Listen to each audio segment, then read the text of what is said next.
Tucker Carlson goes on to Russell Brand's. We're going to zero in on this part where they're talking about January 6th. Dude, and who was actually there. Go ahead.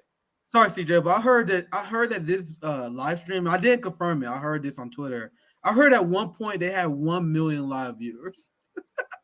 Yeah. No, I watched it. I watched it. I didn't watch it live, but it's a lot of people that watch this and they don't know what to do because, like, I don't know what legacy TV is going to do, especially news and politics, because if he can get 1 million people watching him on Twitter or, you know, with some other platform. That's live, TV, guys. That is crazy. Like, they're not, Don Lemon wasn't getting that. Like, they're not getting that on cable news right now. Most of the shows, except for like the top shows, like when Tucker Carlson was on, Sean Hannity, they're breaking 1 million. But like Don Lemon, like Wolf Blitzer, like John King, they're not breaking no $1 million or million viewership. But he is, and that's with the cable platform, CJ. Imagine they had to garner those views on the merit of their name. So Don Lemon get what $200,000, $200, probably does, but 200,000 viewers. But that's because he's given the cable platform. Can you imagine his views if Don Lemon had a YouTube show? Yeah, like without the CNN brand. So you guys understand how the difference. Like, they do bad with the CNN platform.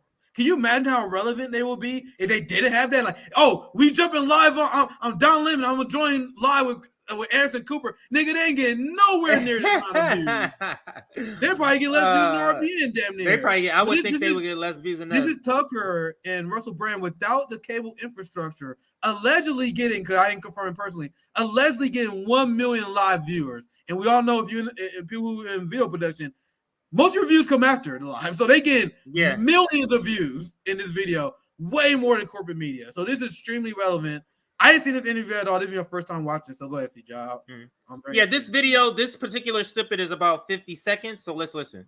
And that was a tip-off to me. I mean, I had no thought in my head as I watched this happen on television and in the subsequent weeks that U.S. law enforcement or military agencies had anything to do with it. That never crossed my mind. I never thought it was a false flag or anything like that. I'm not a conspiracist by temperament. I never thought that. And then I interviewed the chief of the Capitol Police, Stephen Sund, in an interview that was never aired on Fox, by the way. I was fired before it could air. I'm going to interview him again. But Stephen Sund was the totally non-political, worked for Nancy Pelosi. I mean, this was not some right-wing activist. He was the chief of the Capitol Police on January 6th. And he said, oh, yeah. That crowd was filled with federal agents. What? Yes. Well, he would know, of course, because he was in charge of security at the site. So the more time has passed, now it's been, and that was a tip-off. So, reason number 101 why Tucker Carlson was fired. He did an interview with this person, and the person said, "Oh yeah, let's filled with agents. What are you talking about? January 6th? That crowd was filled with agents, and then magically he's fired, and he they own that content. That's not so he can't put it out. You get what I'm saying? So he has to re-interview him." Pretty much do the same exact interview in order to get that content out. But can you believe, I mean, we all knew this, and this is the reason why I believe that workers should not care anything about January 6th and all this stuff, because if the agents aren't center stage at these hearings, this is a joke. Where are the agents that were on the scene? The ones the provocateurs. Where are they? If they're not center stage at these hearings, I don't give a fuck about what's happening at January 6th. But I thought this was an interesting part that Tucker said. Go ahead. This is why January 6th was considered a joke on Black Twitter. When you look at liberal, even progressive Twitter, I had a hard breakup with a ton of Democrat progressive mind people around January 6th because they was upset at all the jokes I was making at the time. It was the funniest shit in the history of Black Twitter. Black Twitter was on fire today at January 6th. And even this video is funny because January 6th taught white Americans a lesson that we already knew in the Black community. Like, You had Tucker Carlson, a lot of people on the right that's being radicalized because like, we had this protest we had planned that was infiltrated by a bunch of feds, and then the protest went out of control because of the feds infiltrating and causing problems. And I'm like, welcome to being black in America for the last century. White Americans are finally getting their protests infiltrated. So what happened in January 6th is what happened to Ferguson. It happened to George Floyd. Every single time there are black protests that happen, you have feds infiltrate that motherfucker, start violence, and then a bunch of white Americans like, oh my God, look at that violent protest over there. So that happened for the first time to these people. The people that are like, man, I wasn't trying to commit crimes. I was just there to show support for Donald Trump. Then the feds escalated the situation. All of a sudden they're in prison for being rioters at January 6th, right? Yeah. So this happening for the first time. This is not new for us. We knew it was going to happen. And I told you guys at the time, you can literally find my tweets before this interview. I was like, nigga, January 6th is obviously fast shit. The police, there are videos that has been scrubbed off the internet of the Capitol Police literally let them in. Literally letting these people in. And I'm going to show you this tweet. I literally saw Jimmy tweet this out earlier. I think it actually go well with this thread. Because I saw this earlier, Jimmy tweet. I'm gonna put this up, and it's a good way to wrap the segment up. I know we want to keep this short. Yeah, we're gonna keep it short and go to the I saw this video earlier before. I think it's great for this segment. I'll read it from New York Times so we go in order. Tucker Carlson repeatedly endorsed a conspiracy theory about an Arizona man inciting the January 6, 2021 assault on the Capitol. Now lawyers representing Ray Epps and his wife are proceeding with plans to sue Fox News for defamation. So who is Ray Epps? And why is Ray Epps suing Fox News? Because Tucker Carlson says the fucking obvious that Ray Epps is a fucking fed. And he was caught being a fag, and he was called out as a fed by the MAGA community. So he then shifted his loyalty to the Democratic Party. And out all the January 6th rioters, this is the point that Jamie Dore makes. So I'll just read Jimmy's tweet.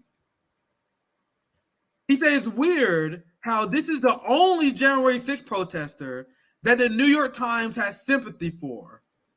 So I'm going to show you guys the one January 6th writer. Once again, I found it because Jimmy. Bitch out to Jimmy. This is the guy that they have sympathy for. Hopefully he doesn't buffer like that again. Well, the reason I point this up in relation to this story, because this is the most obvious fucking fed I ever seen in my life. But he's now suing Fox News for calling him a fed. And I explained this. Was on RBN? I was on this show. I think it was on RBN. Well, I was like, there's all these people that say the George Floyd protest was violent. Not true. I was there. There was a ton of people like this, including many that was caught on Twitter and went viral. All these fat motherfuckers that was like, burn it down, burn that building down. Come on, that fuck shit up. Man, I'm like, nigga, will you calm your ass down? What if you're a fad? You're a fad. Who you with? And I don't know if you guys remember at General Strike Summit a long time ago, I did a panel on how to, and we talked about how to spot these fads. I did. It's obvious what they do. And one of the things, when they're fed, they act alone. Like, who the fuck do you come with? Who it was your plan? Like, they always have an agenda. They come on their own. There are all these red flags. So let's watch this video. I think this ties the last story up well. Most obvious fed you will ever see this guy. This is the guy the Democrats love, by the way. Tomorrow, we need to go into the Capitol. Into the Capitol. What? No! Peacefully. Fed. No. These are Trump supporters, fam. He didn't stumble upon a NATO liberal protest. Nigga, he's among apparently the most radical of MAGA. Who are the people who actually travel and attended these events? The most radical among MAGA, right? So he said we need to storm the Capitol, and the most radical among MAGA was like, no, nigga, what are you talking about? And they think this guy's not a fed? So what did they just begin? I'll let play more. I love the video. I'm glad that Jimmy highlighted it. We need to go into the Capitol. Into the Capitol. What? Peacefully. Fed. Tomorrow, I don't even like to say it because I'll be arrested. Well, let's not say it. We need to go. I'll say it. All right. We need to go in. Shut the fuck up, Boomer. To the Capitol. He's Fed posting? He's Fed posting. They literally live, and I kind of remember seeing this at the time. They literally calling this guy out live right now for being a Fed. And there was many videos like this during the George Floyd protest that white Americans still pretend that was violent. A ton of Feds like this instigating violence. They would be the ones who often burn the building down, break glasses. And there was a video of this guy. I wish I could find it. We covered this a long time ago. This guy with a mask who threw a brick in the window. And they're like, who's that? Who's he with? Why you got a mask on? It was a Fed. It was a Fed that was trying to escalate riots and protests, break businesses to delegitimize the movement. That's what this guy is doing. He's being called out aggressively. Let's continue. I didn't see that coming. Okay. Monument Hill. Look how many times this guy, the point of the video, look at that number right here. The point of the video is how many times this motherfucker is caught on camera. And every single time he caught on camera, he's saying some wild ass shit. So this is the third time, according to the video, that he's caught. Where our problems are, it's that direction. Oh shit, I think that's when. Oh, my buffer. All right, noted. But one more thing. So that it kind of buffered there, but that last That's clip, so easy to tell. he literally like, hey guys, Fed. over here. He literally he directing traffic for this January 6th psyop. And he's by himself. Yeah, by himself. Who does that? Who comes in alone to direct people you don't know? You come with a group and then you're like, oh, he has some sort of leadership role, but you don't know none of these people, but you're trying to get them. That's so clear that this guy's a Fed. It's so clear. Go ahead. I gotta find that graphic again because there's a great graphic. I still remember today. Me and Zoe talked about this maybe 2 years ago. We talked about how to spot Feds on one of my shows, and one of the biggest tells if they're alone. Like, and think about how many people just go to a protest alone. Not many fucking people. Like, usually people bring a friend, they come in a group, they're part of an activist community, they're some part of an organization, they go or whatever, right? Not many people just like, I'm gonna go protest and be there all by my fucking self. And then not only they're there all by themselves, you're a leader, you're directing traffic. You're the main voices. Now you're a main voice, a leading voice, a guiding voice. That's a Fed. That's a Fed. It's not this is number 4, and we can write a segment after this. I know these are short segments, so we almost done here. This is the 4th time he was caught on camera, according to this video. No, when we go in, are we gonna get arrested? When we go out there? You don't need to get You shot. arrest us all? Look, he's right fucking the guy. These are the videos that we saw on Twitter. He is right there when the gates went down. What are the chances that this guy is there right when the gates go down? So let me play the video so you guys see what I'm talking about. This is the famous video of the gates going down and storming the Capitol. And guess who's fucking there?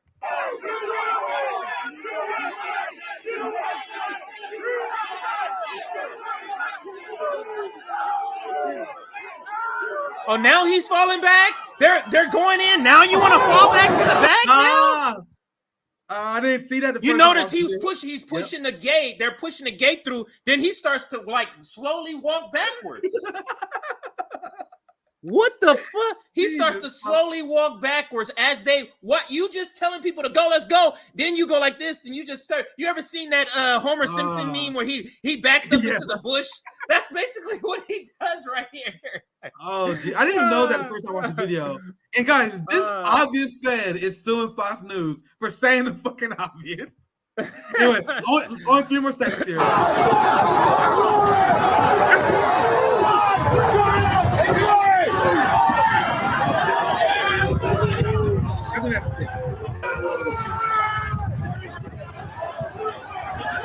Let's go! I didn't even know that before I watched this video because that's the infamous video we've seen in countless different angles of the barricades going down and people rushing the Capitol. One of the most replayed clips. He was there, fam. He was there, one of the most critical points, helping the barricades go down. Then, like you said, he slipped in the background unnoticed. And he never testified in January 6th. I don't remember him testifying. How is it they don't have this video, Nick? How is it they didn't see this guy saying this stuff? Why didn't he come in and give a deposition? Where is his testimony at? And now liberals have sympathy for him. The only writer that they're all saying that these people should rot in prison for the rest of their fucking life. because they attended this protest. Which, once again, as electors, we should be generally against that, right? Why do you guys want to set a precedent of criminalizing protest? That's why all these AOC Bernie leftists that are 100% for locking these people up are the enemy of our movement. Because what the fuck do you think our revolution is going to look like? Right? So, this is the sympathy come from New York Times. Tucker Carlson repeatedly endorsed a conspiracy theory. So I read before. Now you guys see after that video why it's so ridiculous to call that a conspiracy theory.